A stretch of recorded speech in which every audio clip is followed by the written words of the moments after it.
in Ozamiz City. You're watching One TV News Channel. One TV News Channel. Serving you with information, news, sports, and public affairs. One TV News Channel. One TV News Channel. Serving you with love. Ang telebisyong pangmasa. One TV News Channel. One TV News Channel.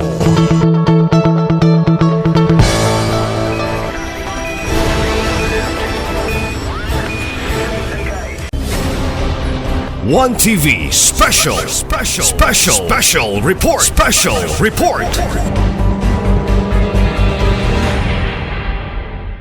There are 12 members present, including the Honorable Presiding Officer. Having 12 members present, the Chair declares a quorum. Once again, good afternoon. For the order of business, may I request the Honorable Majority Floor Leader, Honorable Marcelian Tapayan, please. Thank you, Honorable Chair. Good afternoon. Afternoon, everyone. We have no guests today. Availing of the people's hour, Honorable Chair, we proceed to item number 5, approval of the agenda for the day. There is only one written proposed insertion to our order of business, Honorable Chair. A resolution authorizing the local chief executive, Attorney Sam Numanjibentis, to enter into and sign on behalf of Ozamiz City the memorandum of agreement with the Department of Health, Northern Mindanao Center for Health Development for the implementation of the medical assistance to indigent and financially incapacitated patients program. So, with this request, I move the motion to approve the agenda for the day with one insertion as requested by our city mayor. Joint motion. There's a joint motion from the Honorable Majority Floor Leader for the approval of our agenda for today with one inclusion as being presented. Motion approved. Thank you, Honorable Chair. Item number 6, approval of the minutes previous sessions. Everybody was furnished copies of the minutes of our previous sessions on April 28 and May 4, 2026. And I guess everybody was able to examine, peruse the contents thereof, Honorable Chair. Therefore, I move the motion to dispense with the reading of the minutes of our previous sessions on April 28 and May 4 and to approve said minutes in toto, Honorable Chair. Move with the Honorable Majority Floor Leader on joint motion to approve of our agenda for today with one inclusion as being presented. Motion approved.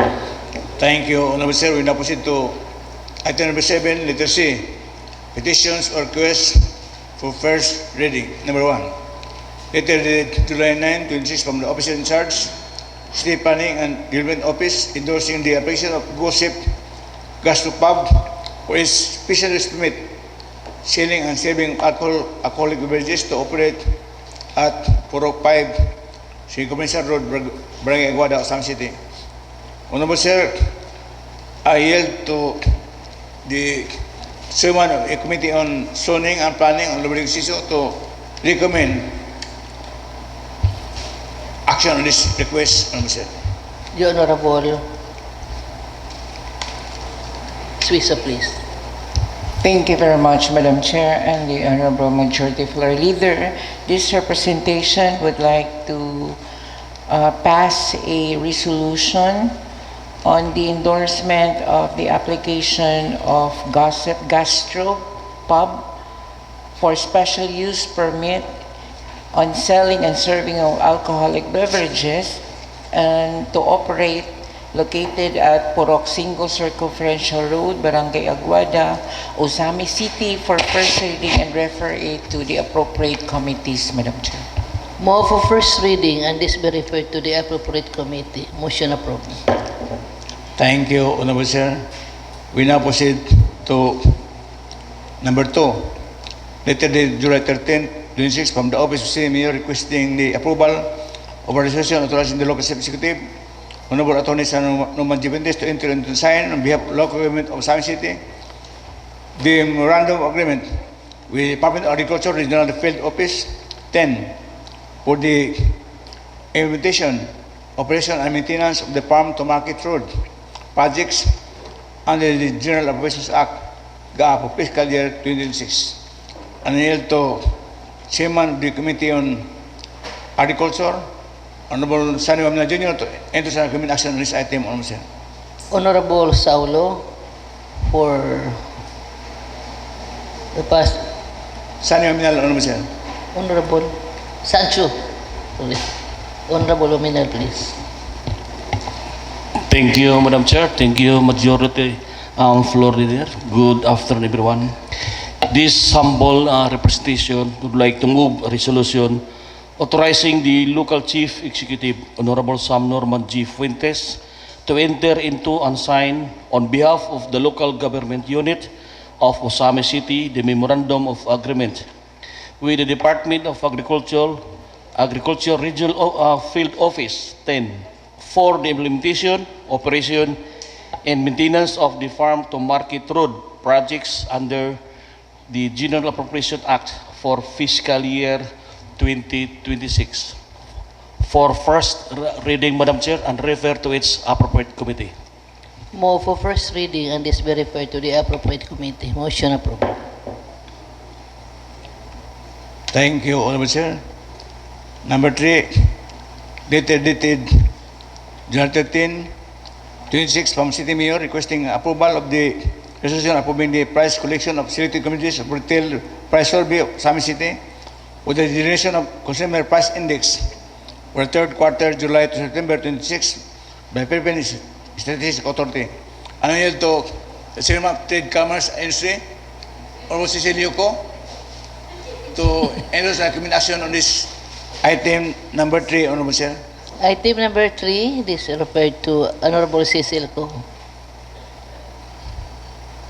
Thank you, Majority Floor Leader. Thank you, To the really Madam Chair. I move to pass a resolution approving the price collection of selected commodities for retail price survey in Ozamiz City for the generation of the consumer price index for the third quarter this July up to September 2026 by the Philippine Statistics Authority for first reading with reservations. move for first reading with reservation. Motion approved. Thank you, Madam Chair. The Philippine Statistics Authority has been conducting regularly retail price survey in Ozamiz City. So with this, Madam Chair, and for the best interest of and welfare of the public, especially the consumers, I move to pass this resolution for its second and final reading, waiving the internal rules. For public interest, the Honorable Co is passing this resolution for the second and final reading, waiving the internal rules. Any comment, remarks? Hearing and motion approved. Thank you, Honorable Chair. Number 4, later dated July 13, 26 from City Mayor requesting the approval of a resolution authorizing the local executive Attorney San Norman Jeminis to enter into and sign on behalf of some city the supplementary memorandum of agreement with the Public Education DepEd relative to the implementation of the Basic Education Facilities Program.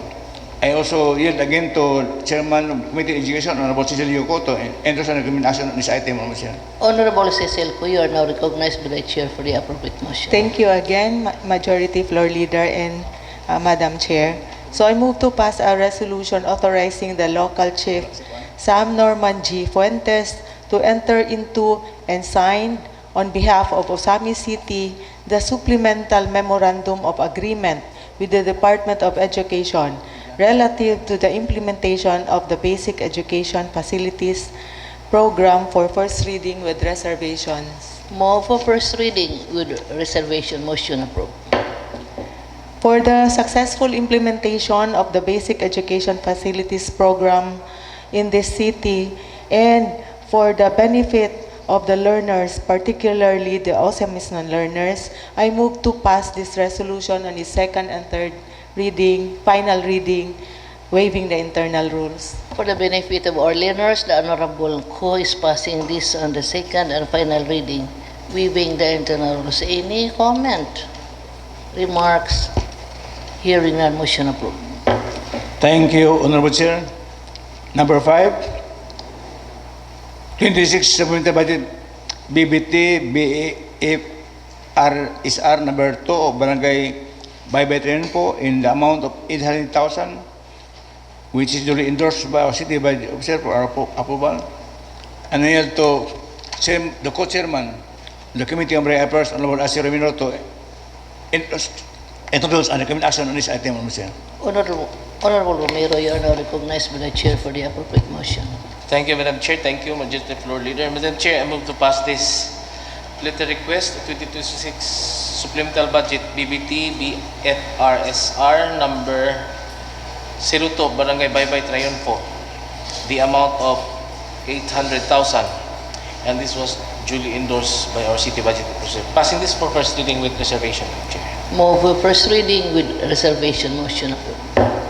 Thank you, Madam Chair. Considering this matter was already examined and reviewed by our city budget officer, I move to pass this for second and final reading, waiving the internal rules. Considering that has been reviewed by the city budget office, Honorable Romero is passing this in the second and final reading, waiving the internal rules. Any comment, remarks? Hearing and motion approved. Thank you, Honorable Chair. We now proceed to letter D.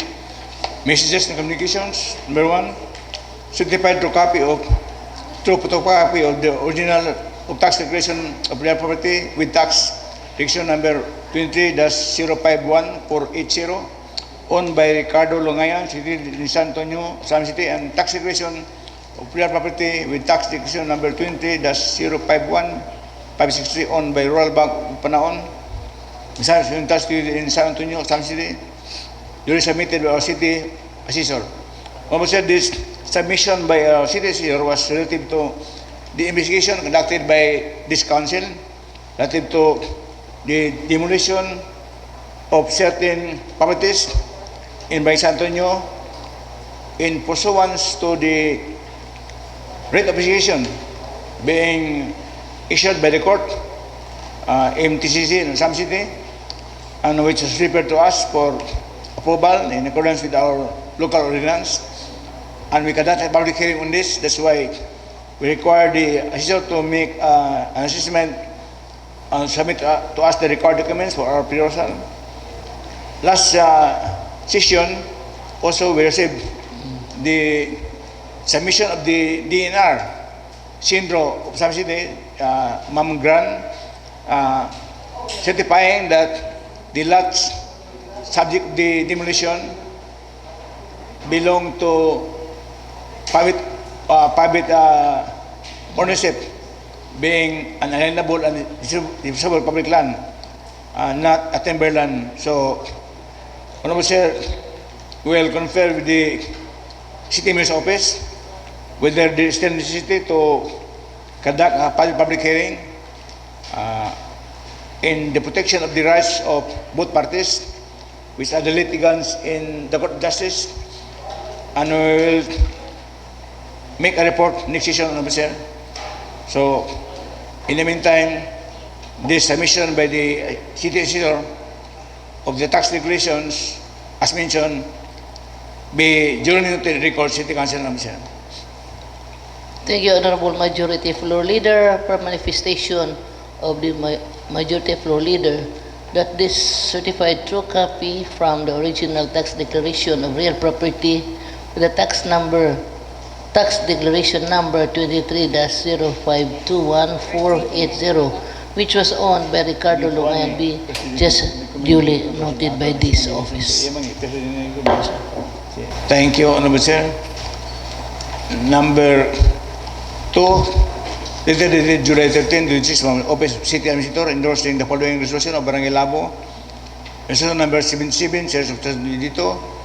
Barangay Lapang, resolution number 35, series of 2022. Kinomansor, resolution number 50, series of 2022. And Cabinte, resolution number 5, series of 2022, for the electric subsidy program from Ozamiz Occidental to Electric Cooperative Incorporated. And I have to Chairman of the Committee on Public Utilities and Transportation, Honorable Asir Ramiro, to recommend action on this item, Honorable Chair. Honorable Romero, you are now recognized by the chair for the appropriate motion. Thank you, Madam Chair. Thank you, Majority Floor Leader. Madam Chair, I move to pass this letter under the messages and communication, Madam Chair. A letter dated July 13, 2026 from the Office of the City Administrator endorsing the following resolution of Barangay Labo, resolution number 077 series of 2022. The Lapang, resolution number 35 series of 2022. Kinuman Sor, resolution number 058 series of 2022, and Cavite, resolution number 5 series of 2022 for the electric subsidy program from Ozamiz Occidental to Electric Cooperative Incorporated Melcito, Madam Chair. I recommend that this matter be referred to City Administrator, Madam Chair, and we will make a recommendation after this our examination and thorough review, Madam Chair. Thank you. Thank you, Honorable Romero. Manifested by the Honorable Romero that item number 2 be referred to the City Administrator for further study and discussion. Yes, Honorable Sir, I join Honorable Romero because the title of this program is subsidy. So the LGO would like to know what extent of participation will be extended by the LGO or whatever budget that requires this program, so that the city office would be informed accordingly and make the necessary communications with this council officers. In the meantime, I agree with Honorable Romero that he will compare with our city administrator to verify the extent, the participation of the LGO, and I will recommend action on this. I think in due time, next session, the session. Thank you, Honorable Majority Floor Leader. It is understood that item number 2 will be conferred to the City Administrator for further discussion. Noted by the Chair. Thank you, Honorable Chair. Number 3, later May 11, 26 from the Office City Administrator endorsing the message from the Mayor of the Municipality of Clarin requesting for exemption for Ordinance number 1278, just 2023, entitled an ordinance regulating the purchasing of motor in Ozamiz City, specifically Section 5A, -4, requiring the new applicants and new applicants must be a registered voter of Ozamiz City through a voter certificate. I would say this matter really deserves further study because our former city mayor, Honorable Indy Waminal, now congressman of the party list party, desires that our purchasing privilege be only given to Ozamiz City residents. However, there is a route from Clarin to Ozamiz which requires the motorcar drivers from Clarin to travel to Ozamiz City and they must obtain a franchise from Ozamiz City. So we need to discuss it with the chairman of the Committee on Transportation, Honorable Romero. We can first compare with the city mayor because this a commission from the mayor of Clarin to the mayor of Ozamiz. So this is an inter-mayor communication which might be given consistent by a mayor. So we would like to compare with versus the mayor what is his desire on this, because this is addressed to him, although the city council has the authority to repeal or amend the ordinance to allow the Clarin motorcar drivers to obtain franchise as before, so we need to have a conference with the mayor on this to be able to act accordingly, because in Ozamiz there is unity and harmony between the executive department and the legislative department. So we don't want to break any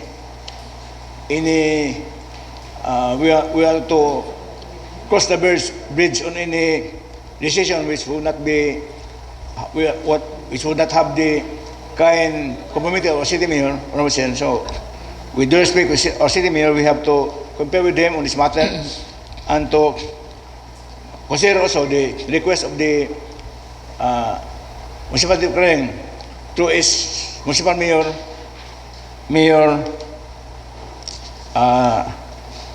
Gingging Lisa Waminal dos Santos, Honorable Chair.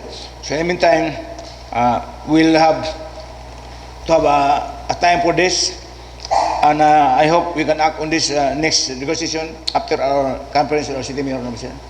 Thank you, Honorable Majority Floor Leader. Manifested by the Honorable Majority Floor Leader that this particular item with the Committee Chair on Public Utility, Honorable Romero, manifested that this particular item be referred to the Honorable Mayor for his comments or some manifestation or some decisions regarding this particular item. Thank you, Honorable Majority Floor Leader. But before we proceed, we would like to recognize the arrival of Honorable Duhay Longson. Thank you, Honorable Sir. The Chairman of the Committee on Public Transportation, Honorable Ramiro, wish to Yes. Oh. have the earliest dialogue with the city mayor and requested me to accompany him in that as or any other councilors might wish to join us in our dialogue with the city mayor on this matter, Honorable Sir. Okay, thank you, Honorable Majority Floor Leader. So we now proceed to number 4, quarterly report on real property assessment duly submitted by the Office City Assessor as of June 30, 26. On the record, we accept the report of our City Assessor on the property assessment of our LGO. So, if anybody of City Council would like to ask for a copy or to peruse a copy, they may consult the Secretary for the matter, and it's readily available at any time. So we now proceed to item number 8. There are no committee reports submitted, Honorable Sir. Item number 9, we'll proceed to letter C, unassigned business, whereby we have one appointment session, which I'm going to read now. A resolution authorizing the local executive, Attorney San Roman deputies to enter into and sign on behalf of Summit City the memorandum of agreement with the Department of Health, Northern Mindanao Center for Health Development for the implementation of the medical assistance to indigent and financially incapacitated patients program. And I yield to the Chairman of the Committee on Public Health and Sanitation, Honorable Catherine C. Lim, to introduce and recommend action on this item, Honorable Chair. The Honorable Catherine Lim is now recognized by the Chair for the appropriate motion. Thank you, Madam Chair. I would like to pass a resolution authorizing the local chief executive, Sam Norman G. Fuentes, to enter into and sign on behalf of Ozamiz City the Memorandum of Agreement with the Department of Health Northern Mindanao Center for the Health Development for the implementation of the medical assistance to the indigent and financially incapacitated patients MAIFIP program for first reading with reservation. Move for first reading with reservation. Motion approved. For the public interest, Madam Chair, I would like to pass this second and final reading within internal rules. Due to the urgency of this request resolution, Honorable Lim is passing this on the second and final reading, waiving the internal rules. Any comment, remarks, hearing and motion approved. Thank you, Honorable Sir. There are no pending matters on my table at item number 10, business for third reading. So, at this juncture, may we have the pleasure and privilege to hear on PCL matters from Honorable Catherine C. Lim, Honorable Sir. None for now, Madam Chair. Thank you. Noted by the Chair. We also have the pleasure and privilege to hear on SK matters from Honorable John P. De Longson, Honorable Sir. For SK matters, we would like to recognize Honorable Duhay Longson. None at this moment, Madam Chair. Thank you. Majority Floor Leader, thank you. Noted. For ABC matters, may we have the privilege and pleasure to hear from the Chairman of the Committee on Barangay Affairs, Honorable Asir Ramiro, Honorable Sir. Honorable Romero, For ABC matters, none, Madam Chair. none at the moment. Thank you, Honorable Sir. May we have the privilege and pleasure to hear on matters concerning the indigenous people from Honorable Ding Sisa, Honorable Sir. For matters concerning the indigenous people, we would like to recognize Honorable Swiss for Samar. For IP matters, none as of the moment, Madam Chair. Noted by the Chair. Before I proceed to the final item, may I just extend our heartfelt prayers and condolence to the untimely passing of the father of our esteemed colleague, Honorable Siso, Honorable Sir, last July July 14, July 14. 26. And I think there was an agreement from members. After the session, we have to visit the wake of the father of Honorable Siso with the city mayor, because the mayor called up yesterday. Yes. He will join us He'll join us. after the session to visit the wake in Tinago, San Jose. Yes, So- Honorable Majority Floor Leader, can we craft condolence of resolution? A resolution of condolences to the family.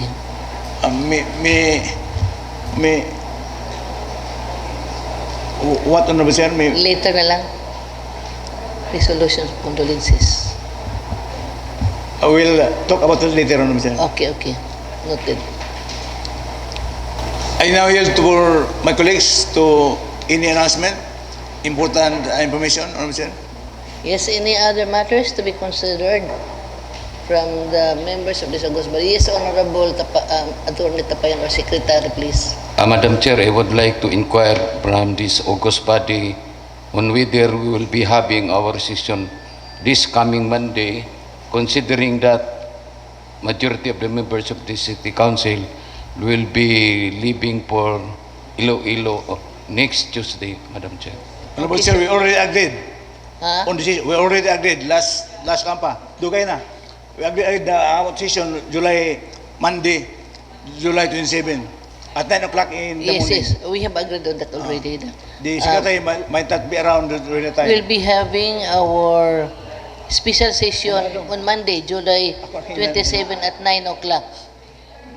9 o'clock. Legal session. A regular July session. 27 at 9 o'clock because Yes, please be reminded, July 27 at 9 o'clock. two of our colleagues will be traveling to Cagayan City to catch the flight from Cagayan to Iloilo. So Okay. they will have ample time to travel to CDO, Cagayan de Oro, after our session on 27 What time Monday, is the flight? at 9 o'clock. Yes, Mr. Secretary, it was discussed already last session. July 27 at 9 o'clock, we'll be having our session. Okay. Thank you, Honorable Sir. If there are no more announcements, I now move to adjourn the session, Honorable Sir. Session is adjourned.